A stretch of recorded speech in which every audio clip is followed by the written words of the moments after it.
కొన్ని వివాహాలు విచిత్రంగా జరుగుతూ ఉంటాయండి. కొంతమందిని నేనేం చేస్తుంటానంటే, మనకు దగ్గరగా ఉన్న పెళ్ళిళ్ళు గానీ, ఏమైనా ఉంటే రమ్మని గూడా వాళ్ళని పిలుస్తూ ఉంటాను. రీసెంట్‌గా జరిగిన ఓ పెళ్ళిలో అబ్బాయి వాళ్ళని పిలిచాను నేను. అబ్బాయి వాళ్ళు తల్లి సింగిల్ పేరెంట్ తను. అబ్బాయి వాళ్ళ అమ్మగారిద్దరూ వచ్చారు పెళ్ళికి. ఇటు వైపు అమ్మాయి వాళ్ళు మాత్రం చాలా పెద్ద ఫ్యామిలీ అండి. అమ్మాయికి అమ్మమ్మ, తాతగారులు, నానమ్మ, తాతగారులు అలా పెద్ద జాయింట్ ఫ్యామిలీలో ఉన్న అమ్మాయి తను.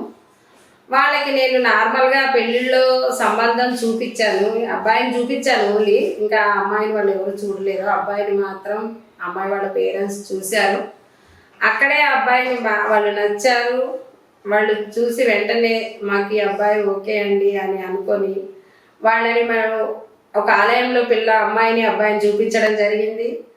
కొన్ని ఎట్లా జరుగుతుంటాయంటే అండి, విచిత్రంగా ఒక్కటేసారికి అసలు వాళ్ళు మా దగ్గరికి రావటము, ఇలా అప్రోచ్ అవ్వటం ఇలాంటివి ఏమీ లేదు. ఓన్లీ ఫోన్ కాల్ ద్వారానే నేను పెళ్ళిళ్ళు మాత్రమే చూపించాను వాళ్ళని. అంతే, పెళ్ళిలో చూడడమే సడన్గా ఒకటేసారికి అంతే. వాళ్ళు ఒప్పుకొని ఆలయంలో చూసుకున్నారు అమ్మాయి అబ్బాయి, అంతే. ఇంకా అక్కడితో వాళ్ళు మా అమ్మాయి ఎంగేజ్మెంట్ వరకు వెళ్ళిపోయి రీసెంట్గా పెళ్ళి కూడా జరిగిపోయింది. కొన్ని సందర్భాలు ఇలా ఒకేసారికి కూడా జరిగిపోతూ ఉంటాయి. ఇప్పుడు అబ్బాయి వాళ్ళు అమ్మాయి వాళ్ళు కూడా చాలా సంతోషంగా ఉన్నారు.